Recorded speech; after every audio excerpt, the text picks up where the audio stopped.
Hi guys, I'm Maimoona Khalil Aziz and I am a business lecturer at School System. This video is to go over the contents of week 3 and week 4 of academic skills and studying with confidence. Um, let's start with week 3. Um, so basically, in week 3, what we're going to discuss is academic writing. So let's look at the definition of academic writing. Academic writing means the style of writing that's used in academic disciplines characterized by critical, objective, and formal context.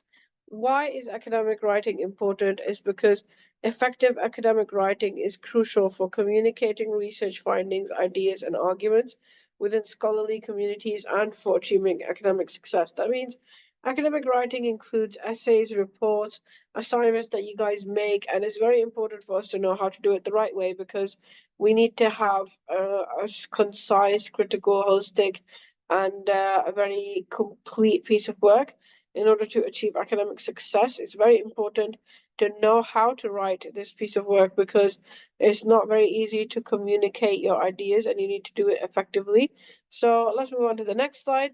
There's a structure for academic writing. Usually, the first portion of the writing is introduction, where you identify the topic, you identify what the report is about, or the assignment is about. You orientate the readers. That means you tell them what is happening, what they can expect.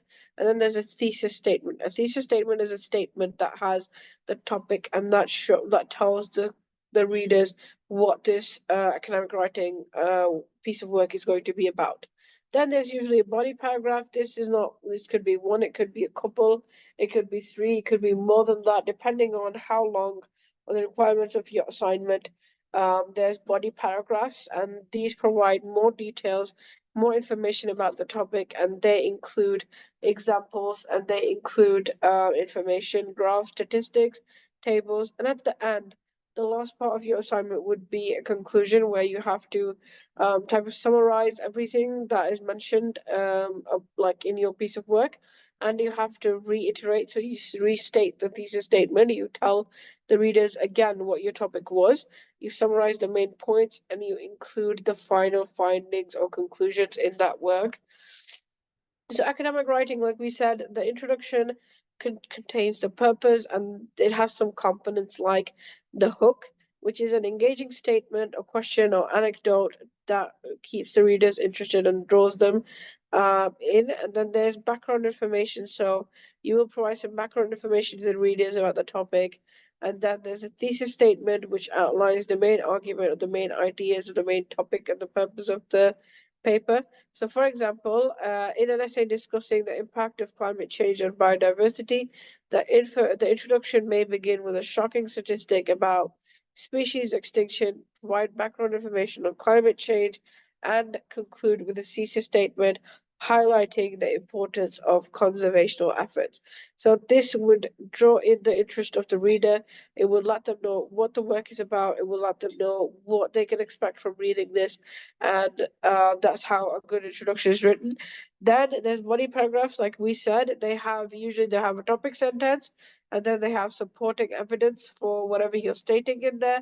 And then there's analysis. You need to analyze, and you need to critically analyze the evidence or the sources, and then you demonstrate the relevance of your sources to the main idea or the topic. And then there's transition. So after each body paragraph, there needs to be a transition when you move from one paragraph to the other. At the end, there's a conclusion. The conclusion provides a closure. That means you give your readers a summary, you tell them what this whole work was about, what were the end conclusions that were taken from the work. You restate the thesis statement, which is the topic sentence. You summarize the key points, and then you add your final thoughts. So, for example, in a literature review exploring the effects of social media on mental health, the conclusion may reiterate the importance of addressing mental health challenges exacerbated by social media use, summarize key findings from reviewed studies, and suggest avenues for further research or intervention. What is referencing? So, by how much we stress on referencing, you guys must know that it's very important. So, referencing means uh, acknowledging a source or referencing a source. So, wherever you're getting the idea from or wherever you're getting the information from, you need to put a reference there. There needs to be an in-text citation in your work, and then there's need to be an entry in your reference list, which would be given more information. So in the in-text citation, you only include the last name of the authors and the year it was published, while in the reference list you provide details of what that reference or the source is exactly. So that is all for week 3. Let's move on to week 4 of academic skills. Um, the week 4 learning outcomes are to interpret and evaluate relevant information and ideas. First of all, we need to understand what is communication. Communication is the process of exchanging information, ideas, thoughts, feelings, or messages between individuals or groups using verbal, nonverbal, and written means. This means basically communication means making sure that you are exchanging. That means you are interacting, you are explaining your point of view, your ideas, your thoughts, your messages. It could be to one individual or it could be to groups of people. It involves encoding and decoding messages to convey meaning effectively. Communication can occur through various channels such as speech, so you can communicate by speaking, you can communicate by writing, by gestures, by facial expressions, by body language, and through digital formats. Why is communication important? Is because uh, it transfers knowledge. If you're good at communication in academic settings, it transfers your knowledge from educated to students, and then it's important for feedback and evaluation. And then there is professional settings. So strong communication skills in your professional lives are very important because they help to articulate the goals, to provide direction, to motivate the team, and to resolve conflicts. In personal interactions, it's also important to communicate well in personal interactions because this is a skill that helps us navigate conflicts, express our emotions and feelings, listen actively, and express the thoughts and mutual beneficial solutions. Let's move on to the next slide. Effective communication. So, what does effective communication mean? It needs to be clear, it needs to be easily understood, free from confusion or ambiguity. Clarity in academic writing refers to explanations. It needs to be coherent. That means the logical organization, the ideas must be connected to each other. It should make sense. In academic writing, coherent ensures that the sentences and paragraphs flow smoothly with clear relationship established between the ideas. Then there should be audience awareness. That means understanding the audience background, knowledge, and expectations. So when you're doing it academically, you need to follow the specific conventions or standards. For example, you need to follow your assignment brief, the type of referencing style you are asked for, the format, the fields of study, the topic. So all of this is you stuff that you need to follow in order to be aware of your audience. Types of academic tasks. There's essays. Essays could be argumentative, they could be expository, or they could be narrative. So there's different types of essays. Their characteristics are they have a clear thesis statement. They have a structure like the one we discussed earlier in this video, where there's introduction, there's several body paragraphs, and then there's a conclusion. The next type of academic writing is reports. This mainly focuses on formal structures. It has a lot of data.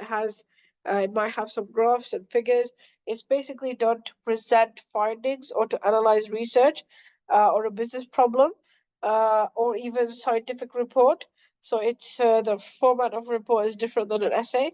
Then there's research papers. Research papers are specifically designed to present research findings, methodologies, analysis, and conclusions.